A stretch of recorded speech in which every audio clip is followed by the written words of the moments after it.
മരണത്തിൻ താഴ്വരയിൽ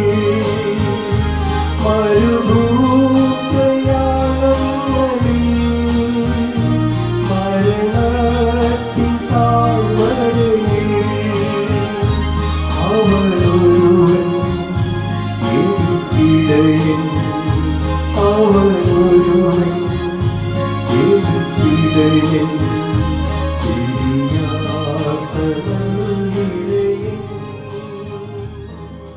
ദൈവനാമത്തിന് മഹത്വമുണ്ടാകട്ടെ. ഇന്നത്തെ പ്രഭാത ധ്യാനത്തിനായി 27-ാം സങ്കീർത്തനം 9-ാം വാക്യം. നിന്റെ മുഖം എനിക്ക് മറക്കരുതേ, അടിയനെ കോപത്തോടെ നീക്കിക്കളയരുതേ. നീ എനിക്ക് തുണയായിരിക്കുന്നു, എൻ്റെ രക്ഷയുടെ ദൈവമേ, എന്നെ തള്ളിക്കളയരുതേ, ഉപേക്ഷിക്കരുതേ. നിന്റെ മുഖം എന്നിൽ നിന്ന് അകറ്റി നിർത്തരുതേ, നിന്റെ ദാസനെ കോപത്തോടെ അകറ്റരുതേ എന്നാണ് ദാവീദ് പ്രാർത്ഥിക്കുന്നത്.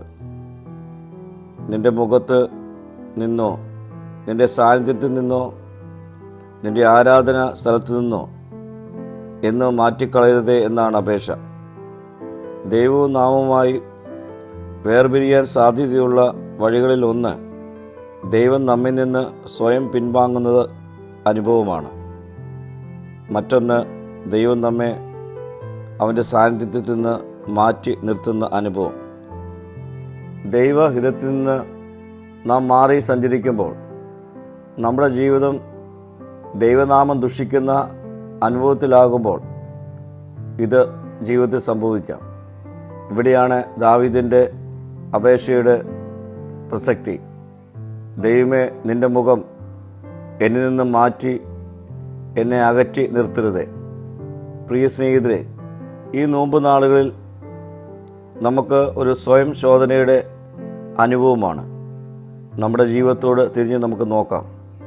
ദൈവ സാന്നിധ്യത്തിൽ നിന്ന് നാം മാറിപ്പോയിട്ടുണ്ടോ, അതോ ദൈവം നമ്മെ മാറ്റി നിർത്തുന്നുണ്ടോ? സ്വയം ശോധന ചെയ്ത് ദാവീദിനെ പോലെ നമുക്കും പ്രാർത്ഥിക്കാം. കർത്താവേ, എന്നെ തള്ളിക്കളയരുതേ, ഉപേക്ഷിക്കരുതേ.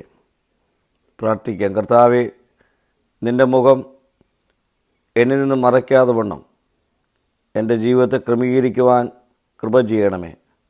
മഹത്വം നീ എടുക്കണം. യേശുവിൻ്റെ നാമത്തിൽ തന്നെ. ആമീൻ.